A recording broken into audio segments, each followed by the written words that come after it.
turma, voltamos aqui com o assunto políticas ambientais no Brasil. Essa é a parte 2. Lembrando que já introduzimos, né, esse assunto, falando um pouquinho da história das políticas ambientais, e quem trouxe aí essa proposta, né, de sustentabilidade, de propostas que vieram para trazer um pouquinho aí de harmonia no meio ambiente, e é claro que também tentando punir qualquer ação que viesse a trazer um dano à natureza, tá certo? Vamos lá, segundos anos. O nosso objetivo é analisar os códigos ambientais e como ocorreu a ampliação da política ambiental. Código Florestal e Código das Águas. Vamos analisar um pouquinho como esses dois códigos se fizeram importantes aí nesse momento histórico, tá certo? Aqui no Brasil. Em 1930, nós tivemos aí uma melhor atuação do poder público, né, com relação ao patrimônio ambiental brasileiro. Essa foi a primeira vez que foram estabelecidos limites do uso dos recursos naturais aqui no Brasil. Foi aí que, em 1934, houve a promulgação, a criação e utilização do Código Florestal e do Código das Águas. O conceito desses dois códigos nós vamos ver no slide mais à frente. Então, o Código Florestal, ele trazia a possibilidade de preservação de 75% da mata nativa, também das matas galerias, que é um grupo de florestas que ficam localizadas nos arredores de rios, de lagos, e também garantindo a preservação de espécies consideradas raras nas propriedades. Além do mais, a indústria teria que utilizar, basicamente, a madeira, que para muitas indústrias essa é a principal matéria-prima, mas elas teriam a obrigação de replantar o mesmo número de árvores que derrubasse, né? Então, a indústria iria utilizar aquela matéria-prima, mas ela também iria repor. Surgiu também os guardas florestais, com o objetivo de fiscalizar o cumprimento da nova legislação que já estava vigorando.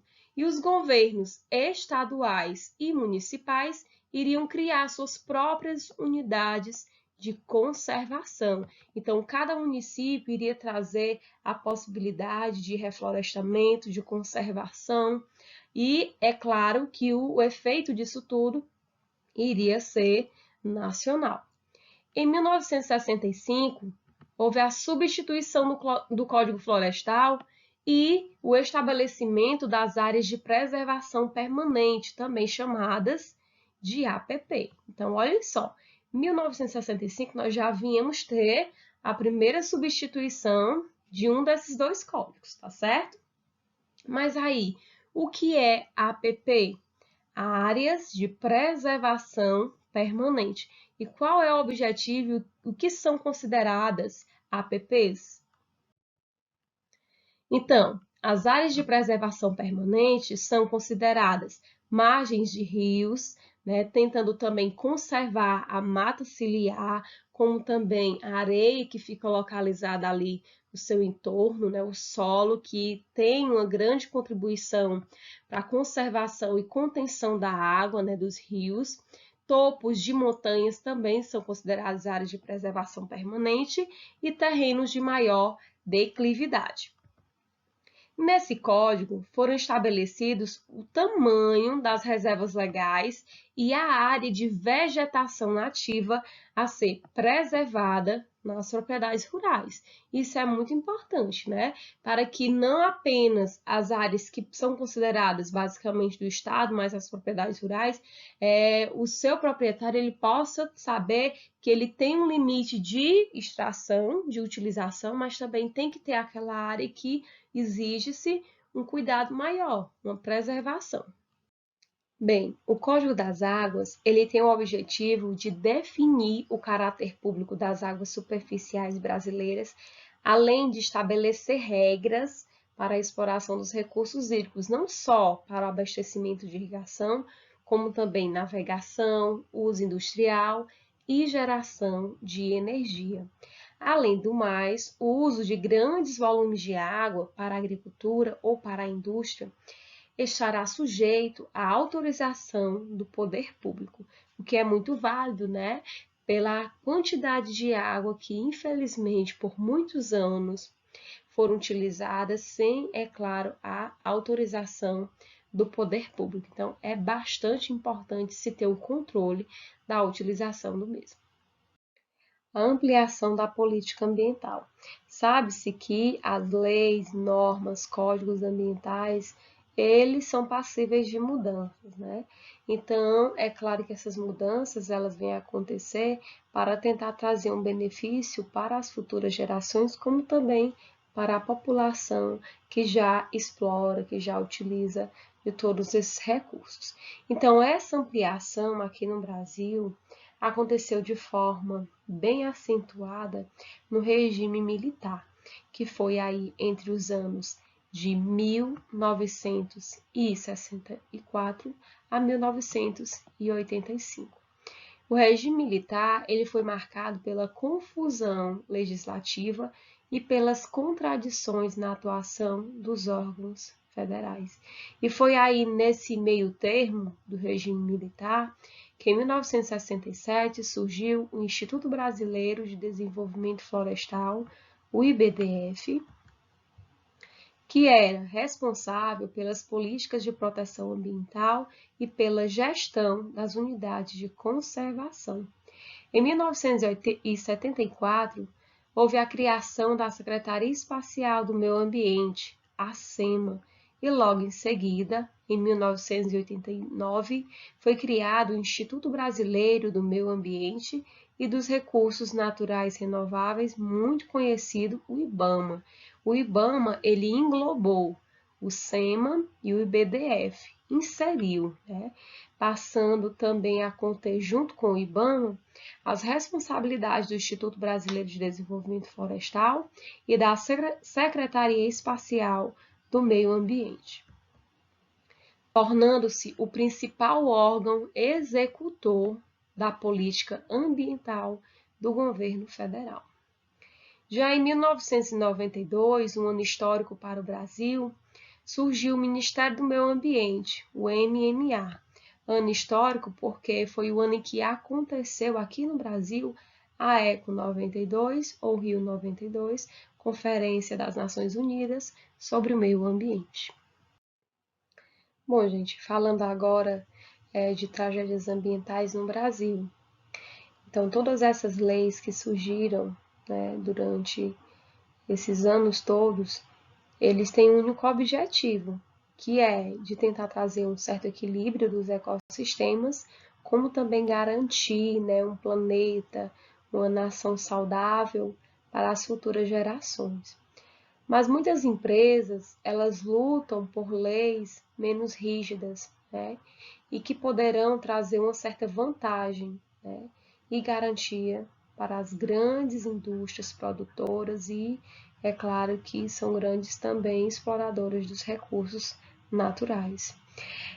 E essas mudanças, elas podem tornar o processo de licenciamento menos exigente.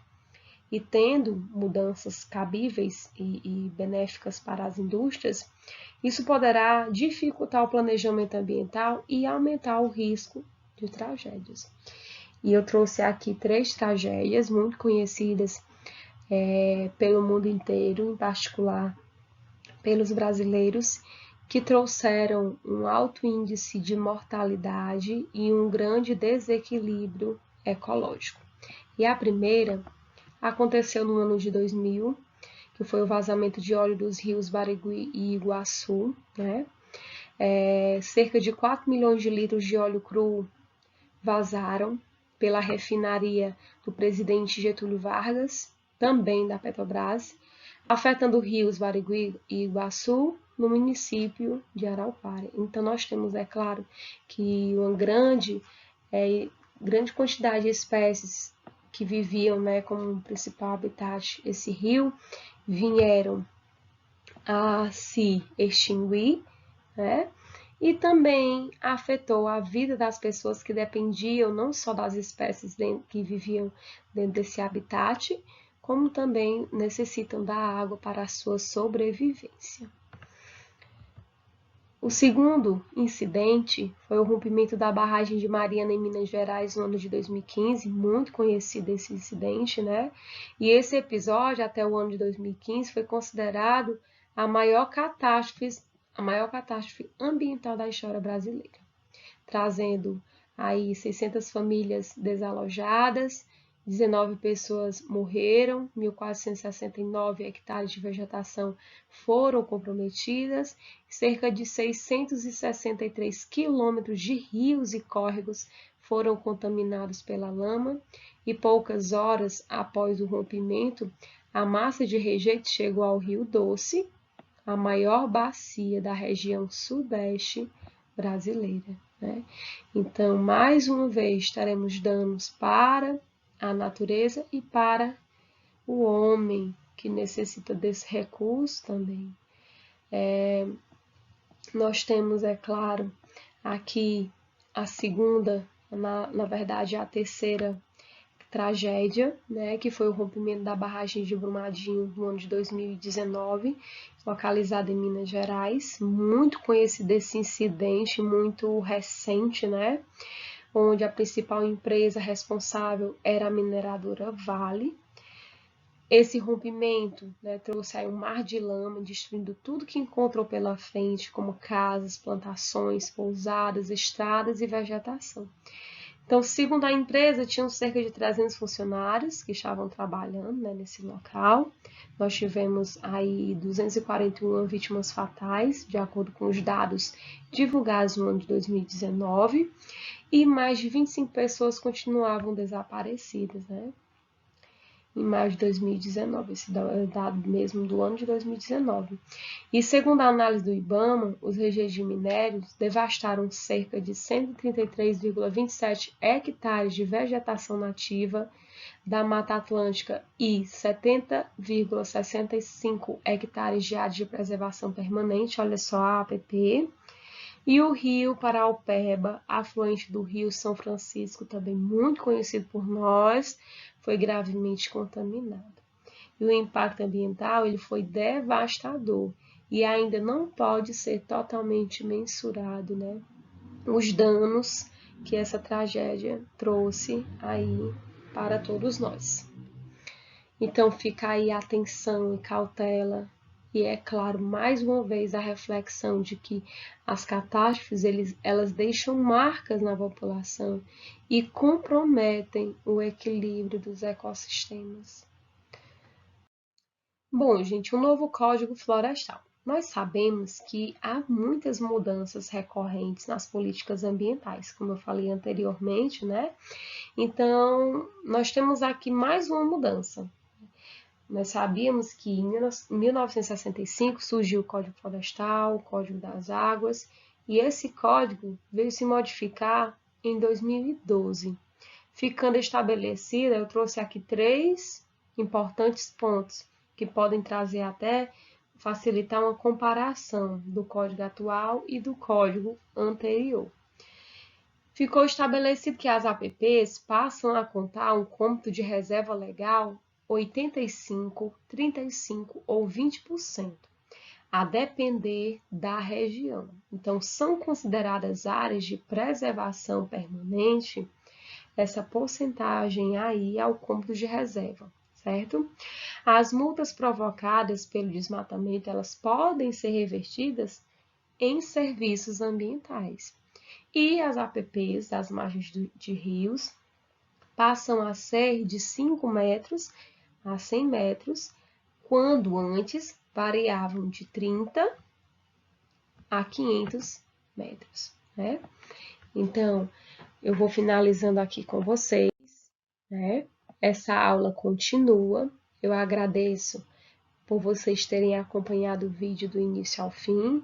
Lembrando que possíveis dúvidas e esclarecimentos, vocês podem entrar em contato comigo pelo WhatsApp, que eu estarei disponível para esclarecer. Lembrando também que o importante suporte de pesquisa para vocês, além desse vídeo, nós temos nosso livro didático. Então, vocês podem aperfeiçoar o conhecimento de vocês, ampliar um pouquinho mais, lendo o livro didático. E a nossa atividade, ela vai estar lá no Aluno Online. Então, obrigada a todos, fiquem com Deus e até a próxima aula.